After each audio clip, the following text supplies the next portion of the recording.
Hi, I'm Walker Armstrong, the AMS liaison for the Replant team of the North American Mission Board. I love having conversations with people, like settings that I'm in right now, to have a cup of coffee. I think some of the most important conversations I've ever had in my life have been in a diner or in a coffee shop, talking about real things in life and talking about where I want to be or where the individual I'm talking to wants to be. When you talk about time management, for example, oftentimes we in the church are really suspicious of those kind of things. We think that we're trying to insert the ways of the world into the church, and I understand that. I have been exposed to all kinds of time management systems since I was a 19-year-old intern at a large church in North Carolina. And I was exposed to this thing called a day timer, which obviously dates me. That was 47 years ago when I was introduced to this thing. But it helped me think about how to organize my life as a college student and as someone who served in a local church simultaneously. But I know from the experiences I've had, including even teaching time management courses at a Fortune 200 bank in North Carolina, that they fall short. And the reason I think they fall short is they don't have a value system undergirding them. They don't have a belief system that makes them think about what matters most. And through this journey, I've discovered some things from several different authors, from several different people that I admire and respect, that have been successful in ministry, been successful in business, about how to structure a time management system that's really rooted in the Bible.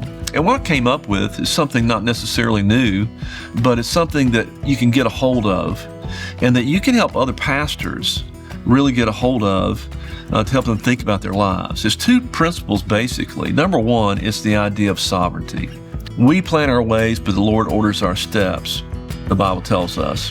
And so there's a sense in which, even when you look back on your life, you think about all the things that you've experienced and how God intervened, how God delivered you, how God guided you. And you have a sense that God is in control. And it's a huge comfort for us as Christians. But from a time management standpoint, what it does is it causes us to focus. It's a Matthew 25 principle of the good steward.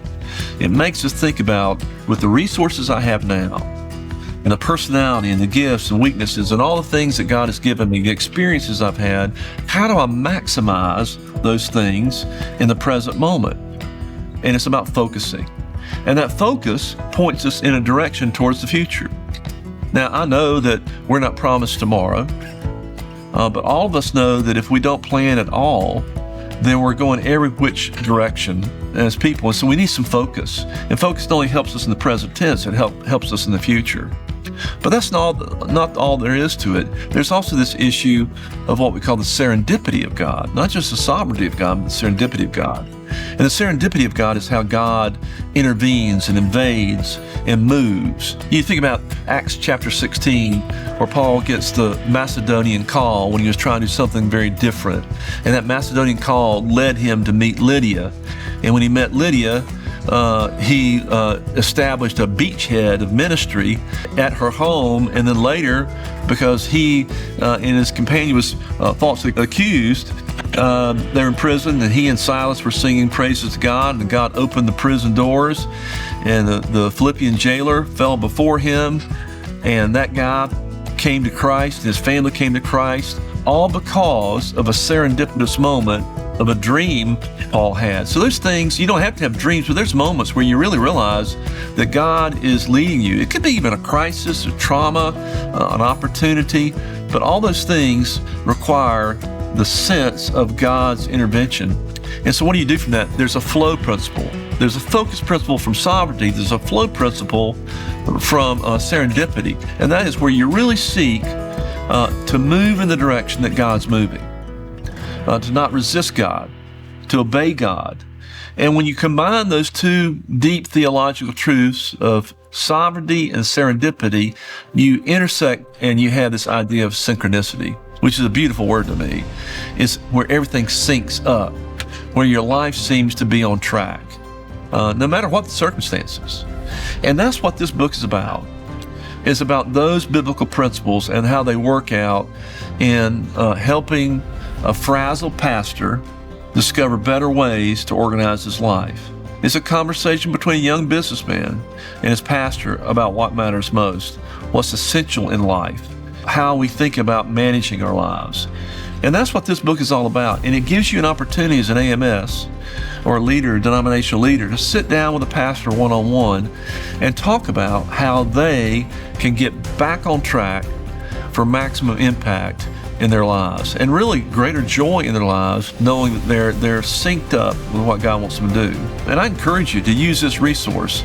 It comes in as an ebook, so it's easily accessed, and it can bridge into multiple conversations about things that really connect with how pastors can be better servants and better leaders.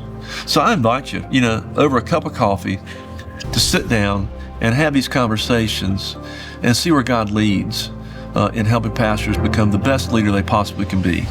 God bless you.